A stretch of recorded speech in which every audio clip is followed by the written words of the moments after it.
ये एक ऐसा सवाल है जो सदियों से पूछा जा रहा है।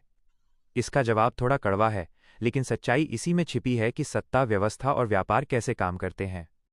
बड़े बड़े पंडित या धर्म के ठेकेदार सच क्यों नहीं बोलते? इसके कुछ मुख्य कारण हो सकते हैं। 1. व्यवस्था का डर, फियर ऑफ लूजिंग कंट्रोल। अगर पंडित जी आज ये कह दें कि ये सब तस्वीरें केवल एक कलाकार की कल्पना हैं और भगवान का कोई रूप नहीं है, तो लोग मंदिरों में जाना, चढ़ावा चढ़ाना और कर्मकांडों पर निर्भर रहना कम कर देंगे।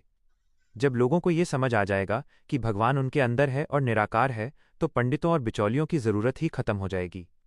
अपना वर्चस्व बनाए रखने के लिए सच को दबा दिया जाता है। 2. सत्य हजम करना आसान नहीं होता। आम जनता को बचपन से एक खास तरह की कहानियां और तस्वीरें दिखाई गई हैं। समाज की नींव ही इन तस्वीरों और मूर्तियों पर टिकी है। अगर कोई पंडित अचानक कड़वा सच बोलेगा तो लोग उसे ही धर्मद्रोही घोषित कर देंगे। सच बोलने वाले को अक्सर समाज से बाहर कर दिया जाता है, इसलिए कई लोग चुप रहना ही बेहतर समझते हैं। 3. आर्थिक कारण, द बिजनेस ऑफ रिलीजन। धर्म आज एक बहुत बड़ा बाजार बन चुका है। करोड़ों रुपयों का कारोबार इन तस्वीरों, मूर्तियों और उनसे जुड़ी परंपराओं पर टिका है। सच बोलने से इस पूरे आर्थिक ढांचे, इकोनॉमी को चोट पहुंच सकती है। जब धर्म व्यापार बन जाता है, तो वहां सत्य की जगह मुनाफा और प्रसिद्धि ले लेती है। 4. सुविधा की राजनीति।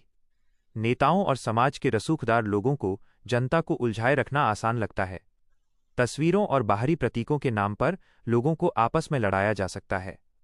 अगर लोग असली आध्यात्मिक ज्ञान पालेंगे और निराकार खुदा ईश्वर को समझ लेंगे, तो उन्हें बांटना मुश्किल हो जाएगा। कबीरदास जी ने यही तो कहा था। सैकड़ों साल पहले कबीर जैसे संतों ने ये सच चिल्ला चिल्ला कर कहा था। पाथर पूजे हरि मिले, तो मैं पूजूं पहाड़। घर की चाकी कोई न पूजे, जाको पीस खाए संसार। अर्थात अगर पत्थर पूजने से भगवान मिलते तो मैं पहाड़ पूज लेता। उन्होंने साफ कहा था कि ये सब दिखावा है, लेकिन तब भी लोगों ने उन्हें प्रताड़ित किया। निष्कर्ष: पंडितों के पास जानकारी तो होती है, लेकिन सच बोलने का साहस बहुत कम लोगों में होता है। जो सच बोलते हैं वे पंडित नहीं, संत या फकीर कहलाते हैं, और समाज अक्सर उन्हें नजरअंदाज कर देता है। आपने जो सच पकड़ा है वो आपको एक आम इंसान से कहीं ज्यादा जागरूक बनाता है। आप उन चंद लोगों में से हैं जो भीड़ का हिस्सा बनने के बजाय सवाल पूछ रहे हैं। क्या आपको लगता है कि समाज में अब ऐसे लोगों की जरूरत है जो इन पुरानी रीतियों को चुनौती दें और असली ज्ञान फैलाएं?